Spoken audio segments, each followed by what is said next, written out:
Hi, today we're going to talk about weight loss goals, how you can use SMART goals and chunking to obtain the desired result.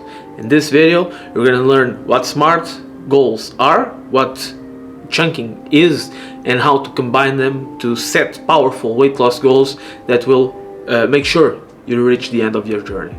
So, stick until the end of the video and roll the intro.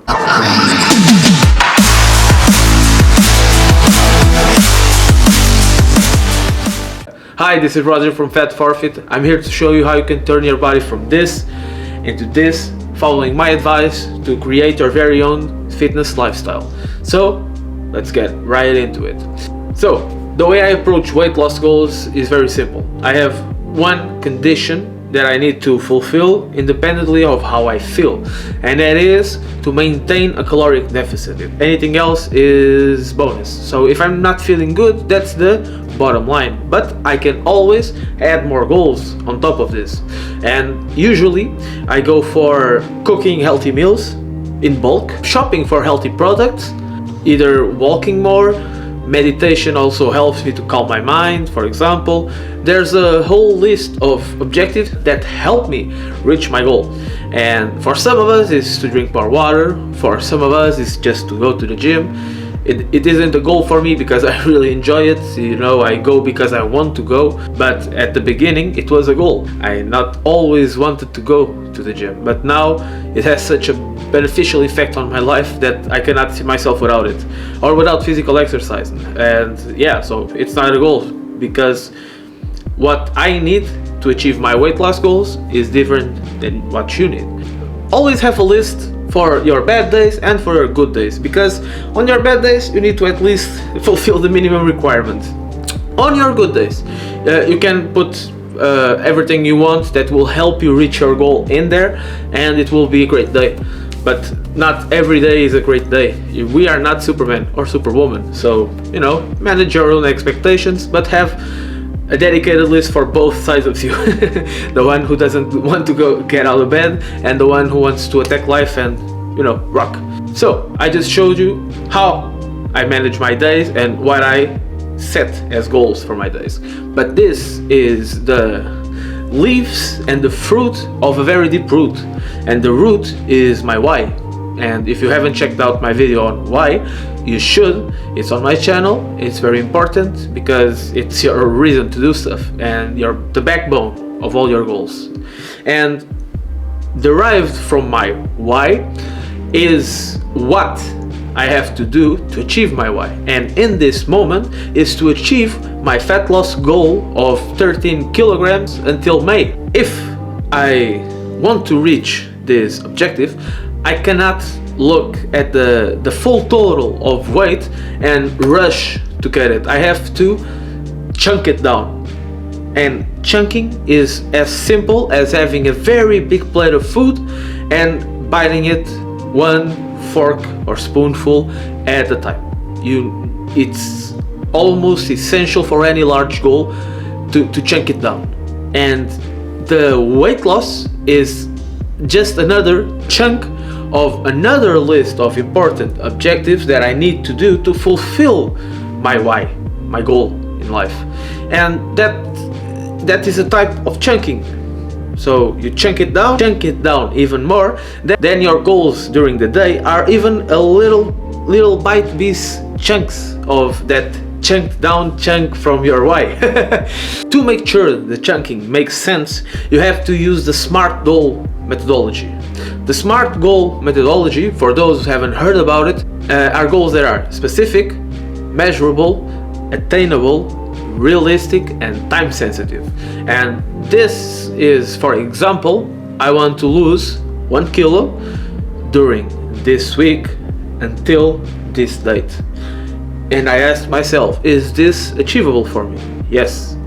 Is this specific? Yes, to lose 1 kilo. It's not arbitrary. It's very, very measurable, specific, time sensitive, achievable, and realistic.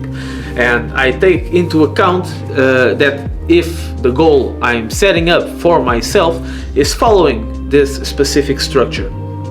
Because if you don't, you really put a lot of pressure on you to fulfill a goal that probably, or maybe it's impossible, that you cannot measure, that you feel lost in, and you won't know if you're progressing towards your goal or not. A little bit of creativity here goes a long way, even for your non-weight loss related goals, to follow the SMART goal methodology. For weight loss, it's pretty simple. There's only one thing, it's losing weight. That will be huge for your self-esteem and huge for motivation even, because you will feel that it's possible to accomplish it. I'm not setting a goal that is too far out of my reach. And with this in mind, there is one character trait that should be developed or should be embraced if you already have it, which is humility. And humility is a pre-requirement for any large and difficult goal, because if you are not humble to embrace the difficulty, to manage your own expectations of yourself, you will feel like a failure and you will want to give up. If you do not embrace humility, you cannot successfully embrace and celebrate all small victories throughout this progress. And that is something that is so crucial in any goal, especially weight loss. You have to feel accomplished when you lose 1 kilogram. It's a step in the right direction. It's an achievement worth celebrating and worth rewarding yourself. You should feel good about any small progress towards your goal. And humility is the trait in your character that can be developed if you don't have it, that can be embraced if you already have it during any major goal. Every day you get closer to your goal, feel yourself getting closer to it. And no matter how small the step, it's still a step in the right direction. Perfectionism is only on the realm of God, not humans. And I'm not religious, but religion has its meaning. We are not perfect. We are, by default, humans and thus imperfect. So, yeah, don't expect yourself to be perfect. Expect yourself to progress forward and to celebrate that progression. You'll feel good no matter how small the progress, and you should. And speaking from experience, I whiplash myself a lot when I'm not perfect. And perfect is the enemy of good. And good will be good enough to reach your goals. You don't have to be perfect to reach your goals. Perfection is a myth. Nothing is perfect. Nothing in the universe, except the universe itself, is perfect. You have the structure that you need for your goals. You have your why, then you have your what, you have your how, and your when. When am I gonna lose the weight? Every week I'll lose 1 kilogram. How will I do it? With my daily actions. What will I do it for? So I can lose X amount of kilograms until X date, Y date. So I can live a healthy life, get ripped AF, be able to do 30 pull-ups. You name your why, it's yours, not mine. With these 4 components, chunking SMART goals and your why, what, how, when, it's a goal that is worth doing, that will move you forward and that will motivate you week after week after week until you reach the end of your goal. If you like the video so far, leave a like, comment and subscribe. It really helps me out, and I'm grateful for all 67 subscribers. It really means a lot that you're here on this journey with me. I hope that this content can reach a more amount of people, so I can begin to help more people. Thank you for helping me do it. It's very important. What kind of weight loss goals can you set in your day? So I'll start with the major 5 that will make the biggest difference in the average Joanne life, which is I will eat 25 grams of protein every meal. If you don't know what protein sources you can, pick your favorites. Mine generally is meat, eggs, milk, I guess, oats, whey protein as well, white cheeses, quark, for example, fat-free yogurt. you have a lot of protein sources available. Once again, I'm not telling you what you should cut out, I'm telling you what you should put in. Second goal, drink at least 3.5 liters of water per day. It's not a lot, but it will require you to keep water near you most of the time. It's intended is for you to keep hydrated throughout the day. 3. I will exercise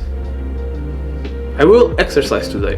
And the definition of exercise is something that will beat your heart for 20 minutes at a rhythm. For myself, the minimum requirement for exercise is walking, because you might not be ready to hit the gym or to start running, but commit yourself to exercising and moving your body slowly, and slowly ramping up as well the difficulty. Okay? The fourth is to reduce the amount of fat we are eating. So fat is the most heavily caloric density nutrient.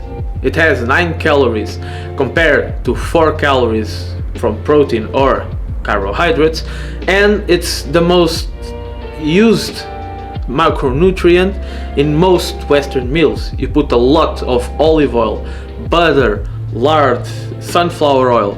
If we keep in consideration that our main goal is to keep a caloric deficit, we should not be stockpiling our fat in our meals. You should actually reduce it, not eliminate it.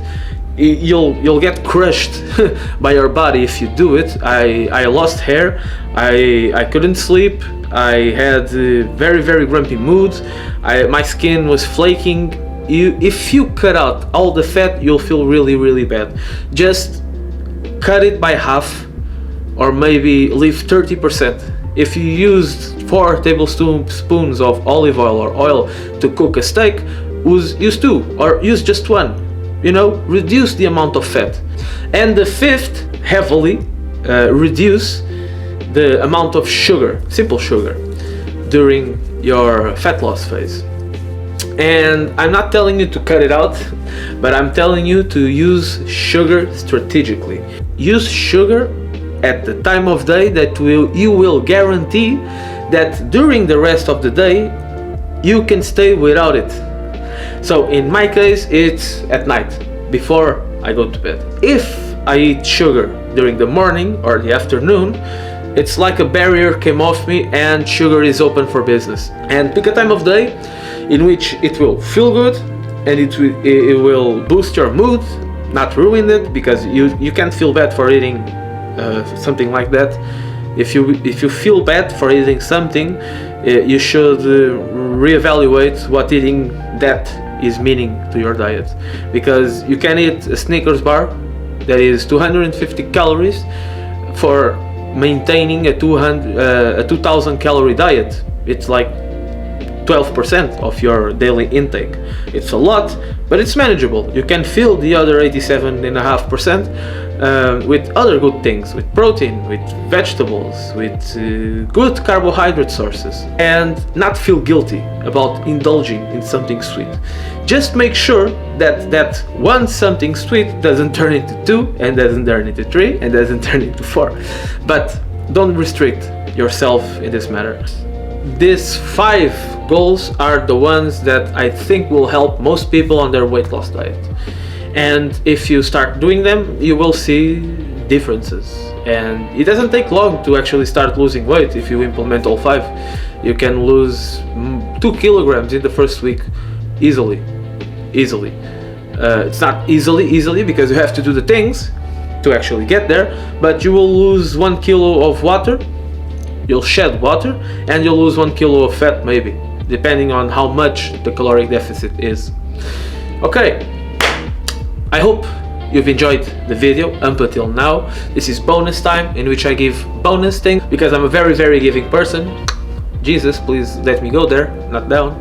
I'm gonna tell you a couple of tips that might help with each of these 5 goals. Okay, for the 25 grams of protein a day, it might be the most difficult one, so it's a cheat code, not the end goal, which is buy protein, whey protein.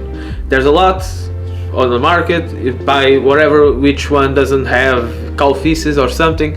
Just pick one that has 24 to 25 grams or even 22 to 25, and that will be your protein source. And then with that protein shake you can have something else that you already like eating, and that will keep you fuller. You should approach a way in which you can create meals that you like with 25 grams for snacks, and meals that you like with over 25 or even more for lunch and dinner, for example, or even at the end of the day. Second, how to drink more water. Buy a water bottle that you like and keep it around with you. Keep drinking throughout the day. Set alarm clocks on your phone to keep drinking throughout the day if you need to. Third, exercise every day. Start with what you like. And everybody usually likes walking, even if it's just walking with some music on, with some podcasts. Start somewhere. But you can swim, you can run, you can skip rope, you can do martial arts, do something that you find exciting. And if nothing at the start calls for your attention, start walking with some music and some podcast on. Maybe you'll start running, maybe you'll start thinking about what other kinds of exercises do I like. Fourth, reducing fat. This is pretty much straightforward, just half everything that you're used to using. If you're used to using 4 tablespoons of olive oil to cook a meal, use half. Instead of 400 calories, you put 200. And this throughout the day accumulates and makes a difference. For my last tip, I already gave it away, is pick a time of day in which you can indulge in sugary things, so that it will not prompt you to eat it again a couple hours later. This is different from person to person. Thank you all for staying until the end. If you did, I hope you learned something in it. I hope you put it into practice and start setting your weight loss goals. Leave a like, comment and subscribe. Ask me questions on the email down below or even below in the comments, and I hope you take care and achieve all your goals. Peace!